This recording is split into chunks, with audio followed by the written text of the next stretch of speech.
Kita pasti perlu menolong.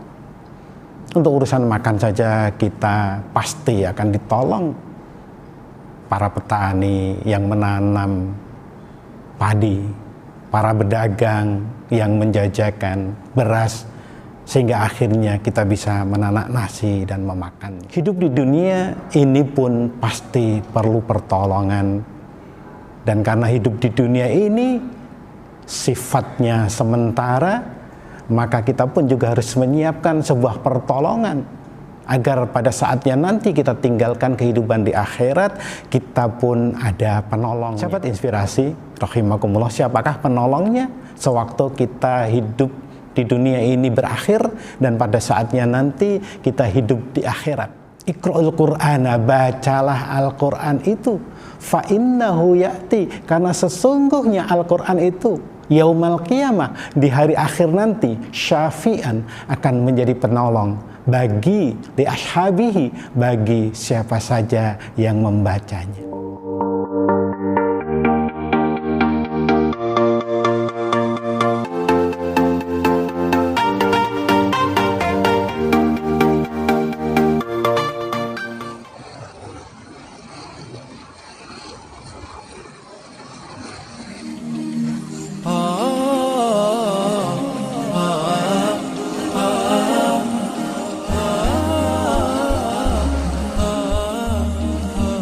Sahabat inspirasi, Bapak Ibu rahimakumullah, dalam kehidupan kita perlu penolong, karena kita tidak mungkin hidup sendiri tanpa pertolongan orang lain. Contoh dalam urusan kesehari-harian kita pasti perlu penolong. Untuk urusan makan saja kita pasti akan ditolong. Para petani yang menanam padi, para pedagang yang menjajakan beras, sehingga akhirnya kita bisa menanak nasi dan memakannya. Hidup di dunia ini pun pasti perlu pertolongan.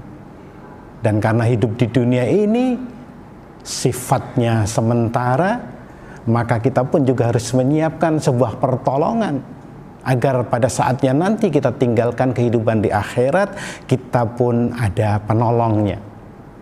Sahabat inspirasi, rahimakumullah, siapakah penolongnya sewaktu kita hidup di dunia ini berakhir dan pada saatnya nanti kita hidup di akhirat?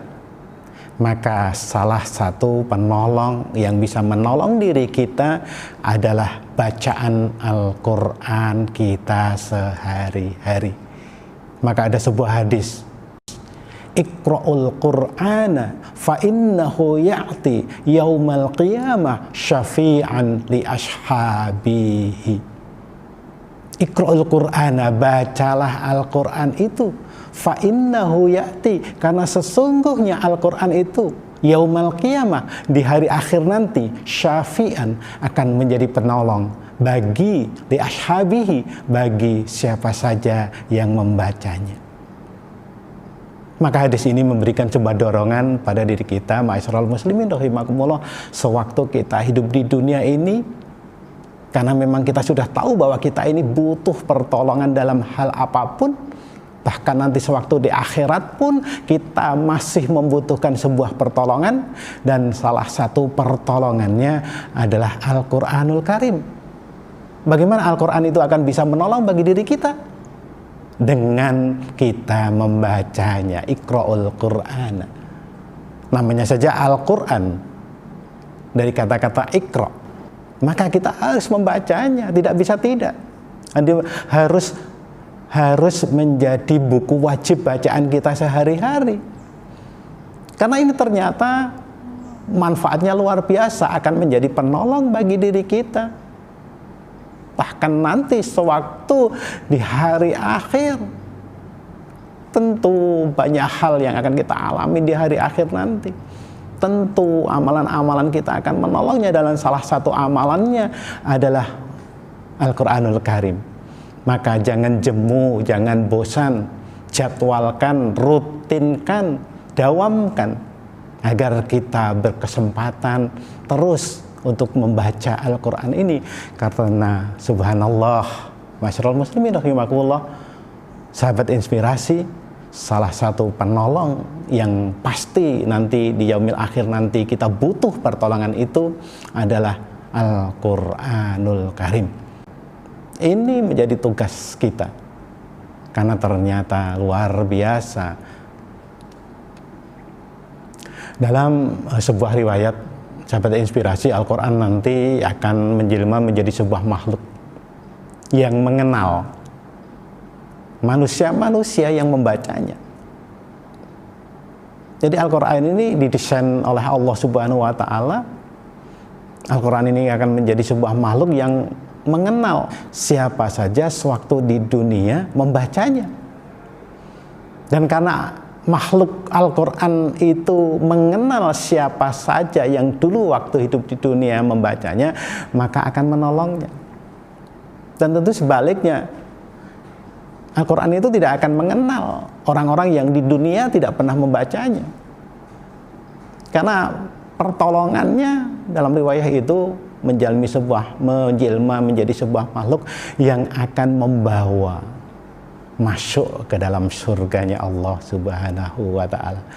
Maka siap-siaplah masyarul muslimin, sahabat inspirasi, pada saatnya nanti kita menjadi orang-orang yang ditolong untuk dimudahkan masuk surga dengan bersama-sama dibawa oleh jelmaan Al-Quran itu menjadi seperti binatang yang berbulu putih, seperti gajah yang besar sekali, dan akan membawa, boleh ditumpangi siapa saja yang sewaktu hidup di dunia biasa membacanya, dan akan bersama-sama menuju surganya Allah Subhanahu wa Ta'ala.